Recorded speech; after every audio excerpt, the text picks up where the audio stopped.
fellow diamond painting addicts, and welcome back to Diamond Painting Anonymous. I'm Daphne, and I'm here today to share with you me stumbling my way through a cross-stitch conversion project. So I asked previously in a video if you guys wanted to see me complete some like random abstract painting, if you wanted to see me complete some of the Forever Young postcard pattern things that I have, or if you wanted to see a cross stitch conversion.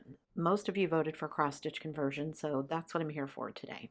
Where do you start for cross stitch conversion? You need a canvas and you need drills and you need a pattern, right?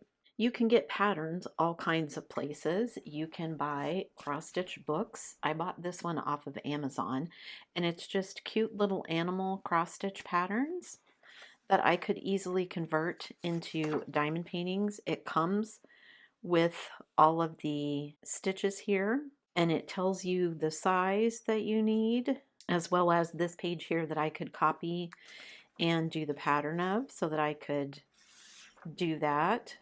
It gives you the grid size so you know what size you need.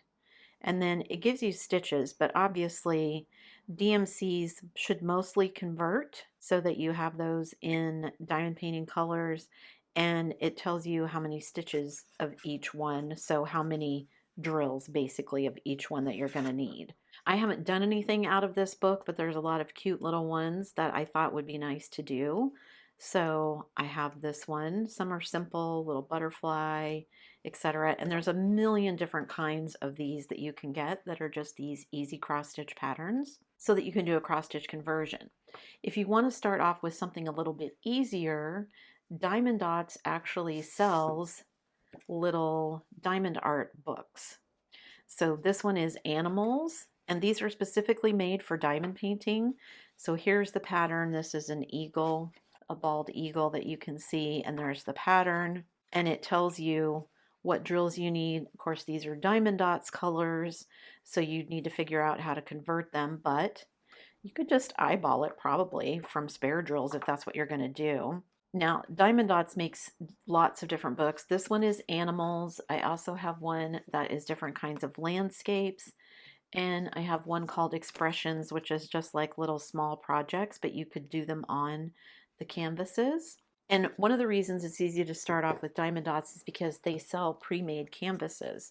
So I have two of these. They're called Diamond Dotz Freestyle, and you can order them directly from Diamond Dotz, or craft stores will carry them like Michael's, Hobby Lobby. It is a grid and it already has the glue applied. So it tells you that it is 12 by 19 inches or 30 by 48 centimeters. The thing to remember is that Diamond Dotz canvases are made for round drills because that's what Diamond Dotz started as.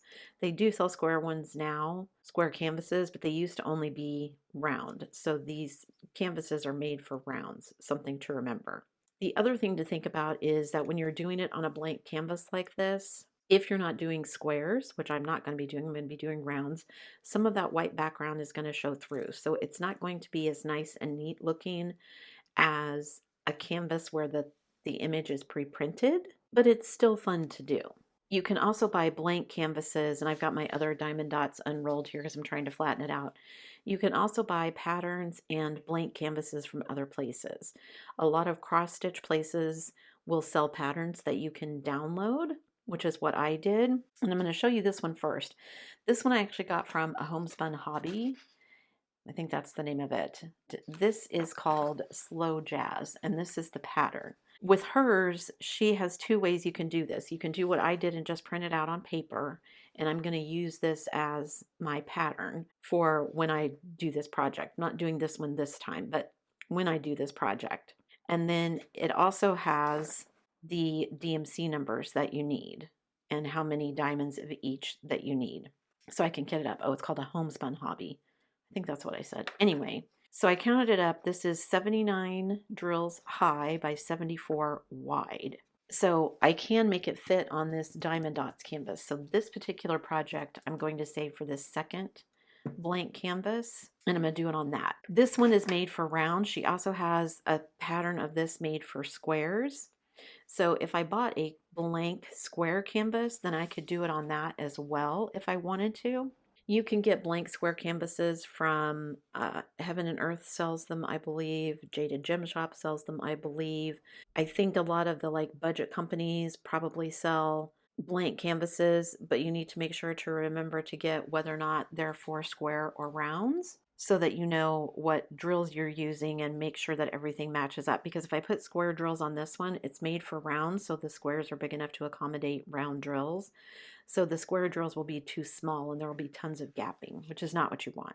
So I have a couple of different patterns from here, and some of them, like Heaven and Earth, they even have some charts that you can get that are free. So you can just download them, and you can download them as a PDF and then use them with things like Pattern Keeper, the, what is that, XRF markup, Daughterly. There's a few other ones out there where you can just download the PDF into it and then use your tablet or whatever to keep track as you're diamond painting.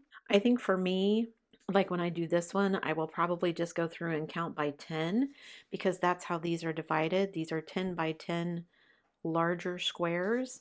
So I think I will just go through 10 by 10 and draw black lines so I can keep track of where I'm at. Or alternatively, I could try printing this in black and white, and then this is what I used to do with my cross stitch patterns. I have a bunch of colored pencils and I would just color in as I worked the project where I had stitched so I could see where I needed to go. This seems like too big of a project to do all at once though, as do many of the ones in the Diamond Dotz books. And I could have done some of the easy cross stitch patterns, but I found some that I had bought previously, and I'm sorry, I don't remember where I got these, but it's a set of 20 like famous landmarks, I think is the name of it. So there's 20 patterns. Each pattern has 7 pages. The first page is a picture of it stitched. I'm not using it for cross stitch, so I don't need that.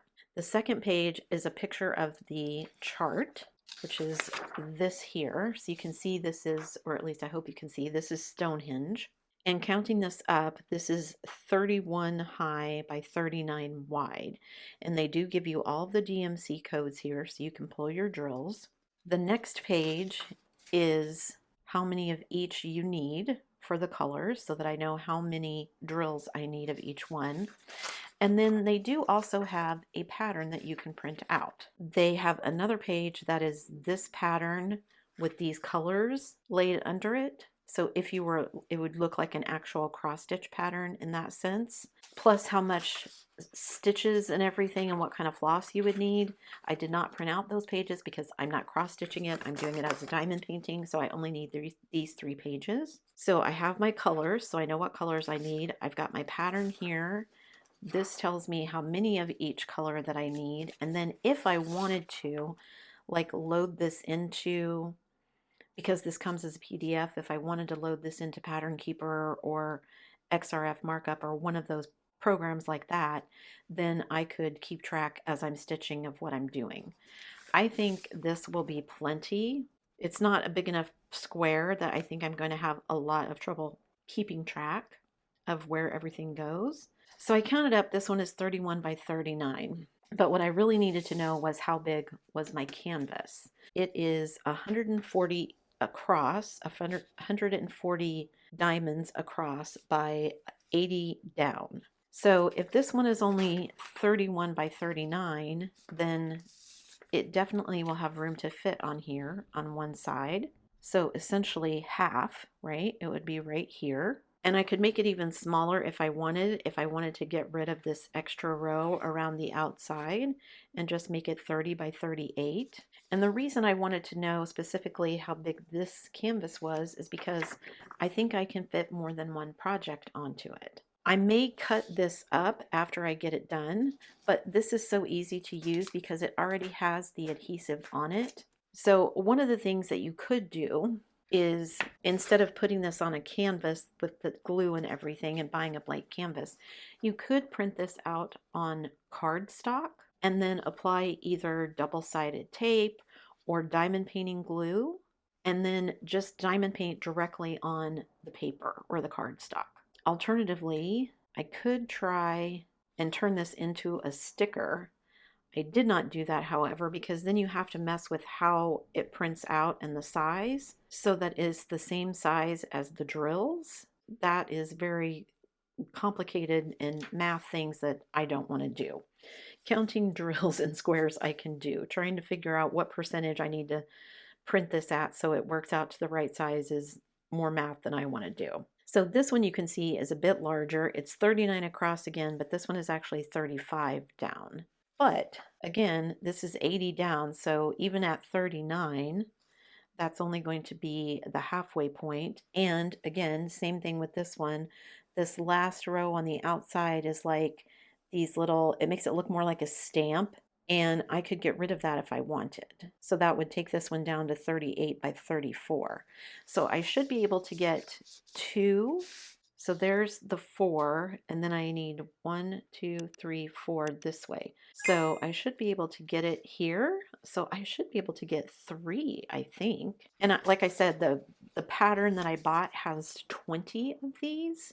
So now I think I need to print out a couple more. I wasn't sure, I hadn't counted the size of this yet, so I figured I could get 2, maybe 3, but I wasn't sure how it was going to fit. And this big one, when I get to it, is only 79, so 80. So I could fit it this way, and then it would only be 80 across, which would be about to here. So this half of it, and then I'd have this half left to do something else. So maybe on the other half of that one, I will do some more of these, because like I said, I have 20 of these. Now, some of them I didn't print out because there are a couple, I don't know if you guys remember, but it was during the move here, actually. I think I was diamond painting in the car, and I was working on some of the landmark ones that I got from Make Market. One was the Statue of Liberty, one was the Eiffel Tower, one was the Taj Mahal, one was pyramids, and of course all 4 of those are in these as famous landmarks too. So I kind of wanted to do something that I hadn't done before. So that's why I didn't print those out. So Sydney Opera House, Stonehenge, I think there's like a Shinto, Japanese Shinto gate that I might do. I think there's one of the Colosseum in Rome. I don't think I picked that one though. I did pick the Leaning Tower of Pisa though, now that I think about it. So yeah, I may print off a couple more of these. So that's the plan going forward, even though I could be using some of these books to do a conversion. I knew I had purchased some patterns, and actually I have some patterns that were freebies that I don't remember where I got them, some cross stitch place that sells them for cross stitch conversions, but it needs to be, I think it was 180 wide. So this canvas isn't big enough. So I need to go back and see if Diamond Dotz sells any bigger ones. It's like this really cute flying unicorn, like a Pegasus with a unicorn horn. Pegacorn, is that what they're called? I don't know. Anyway, this isn't going to be big enough. And also I think I want to do it with squares. So I need to see if I can find some place that I can get a canvas that fits a little bit better and is the right size for me. Because also on these cross stitch patterns, like I said, they don't really give you the dimensions. They just tell you how many stitches. So then you have to figure out, well, for whatever canvas I have, what do I need to do? The printing it out and just working on it on paper, like printing it on cardstock, was appealing because that's pretty cheap, and who doesn't have paper laying around? I mean, you could just go buy cardstock at Walmart and then print it on that. But then trying to figure out what size you need to print it at so that your drills are the right size, that seemed, I don't know if I want to mess with that. Because, just let me get a couple of drills out here. If I put them on here, you can see they are much smaller. Even the round ones, even though the round ones are bigger, they are much smaller than the squares where they are supposed to go. So I would need to figure out how to scale this down.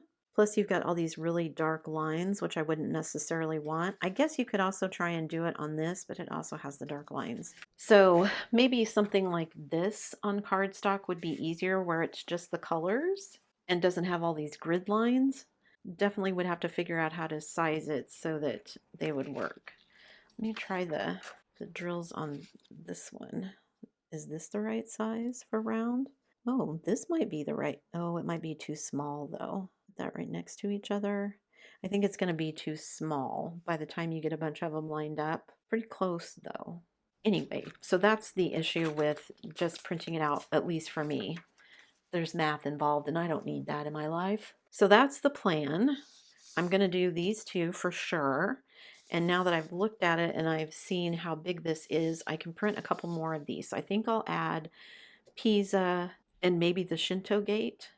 Might be something else. I can't remember what other ones are in there to choose from though. But that means I could get 4, maybe 6 on here. I'll have to start out and see how it goes. But the first order of business is to get these kitted up. So I need to see what DMC codes I need, make sure I have those, and then I need to go through the list and figure out how much of each one I need. So sort of the same process that I did with my Heaven and Earth design. So I can ignore the length because I don't need that, but I do need to know how many drills of each one that I need and what DMC codes that I need. And if I don't have some of these are small enough that I could maybe do substitutions. Also, because I'm doing this in rounds, all of my rounds are all in one box, so I don't have to go through 2 separate boxes like I did with my squares for the Heaven and Earth. And I'm also thinking that maybe I need to get out some of my ABs or fairy dust to add into some of these.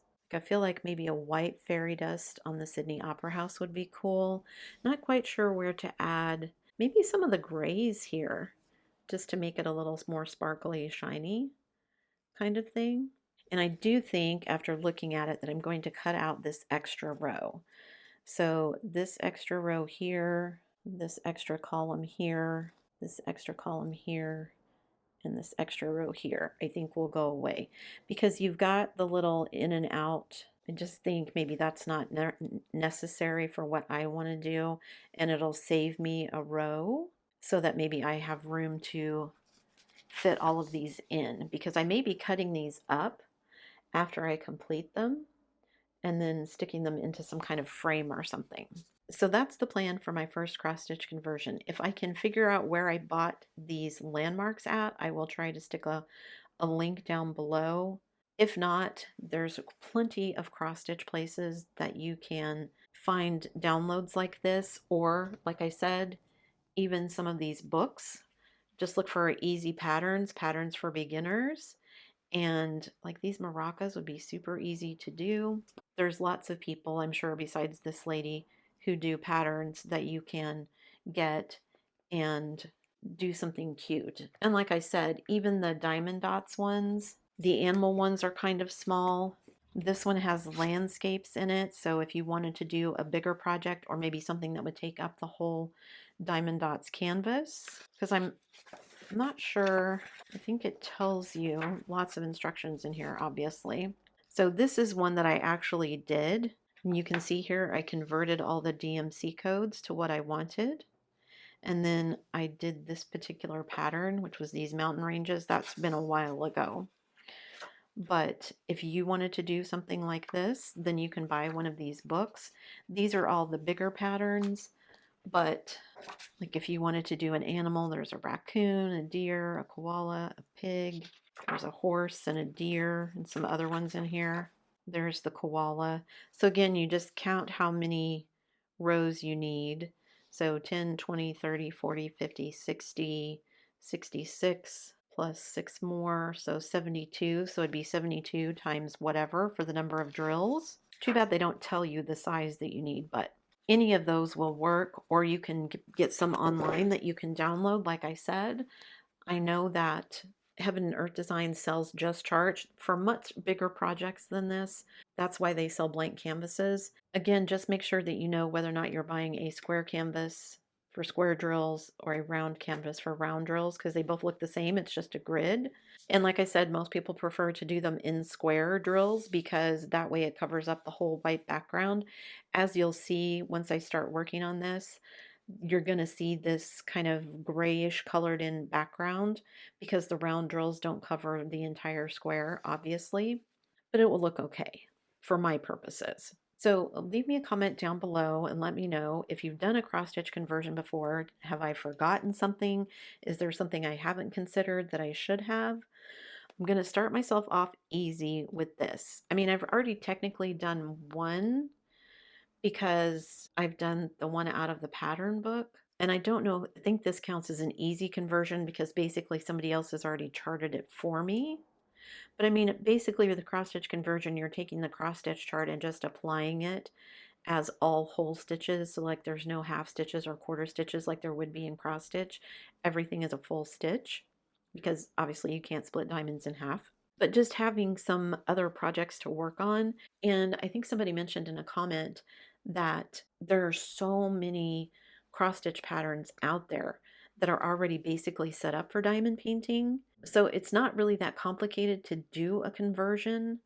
It's just a matter of having spare drills to pull from or knowing where you can source drills. How big of a project do you want to do for yourself? Like I said, I'm going to start small and do some of these, but then I really do want to do this slow jazz one. I think this is a pretty cool picture for the size. It would be a nice way to use up my other blank canvas that I have. And then maybe after I've done some of these, I'll feel like I'm able to get fancy. I actually do have Pattern Keeper, and I do have a couple of freebie charts from Heaven and Earth. I think one is a Spangler and one is a Jasmine Beckett Griffith. Maybe once I feel like I'm brave enough to do that, then I'll buy a bigger blank canvas. So for the smaller canvases, like I said, you can get Diamond Dotz, but these are made for rounds. A lot of the budget companies sell blank canvases as well, but again, make sure you're noting whether it's for square or round drills when you purchase. And I know some of the bigger companies like Jaded Gem Shop and Heaven and Earth sell blank canvases, and you can tell them the size that you need. So if you wanted to do a very large project like a Heaven and Earth design or something, they can make the canvas big enough for you that you can do that. Now, the blank canvases, I believe, come just like this. They have a grid on them and that's it. They're black and white. So if that's an issue for you, then you might want to stick with the pre-printed canvases, but then you can't pick your own art. So a little bit of give and take for both of those. All right. So that's my plan going forward. That's what I'm going to do is do some of these landscape ones, between 4 and 6 of them, get them all on this blank canvas, and then I will try to do the slow jazz one on this blank canvas. That'll use up my current 2 blank canvases. And then maybe after that, I'll get brave enough to see if I want to order something from a shop that's a specific size so that I can do a specific project. So again, if you've done any of these type of projects, let me know. If you haven't done any of them, does this make sense to you the way that I laid it out? Is there something I didn't address that you want me to answer? Leave me comments down below. That's it for me today, guys. Thanks so much for sticking around till the end of the video. Before you leave, don't forget to do all the things. If you like this video, give it a thumbs up. Hit that subscribe button if you haven't already, and hit that bell notification icon so that you can be informed of future uploads. And as always, guys, thanks so much for watching.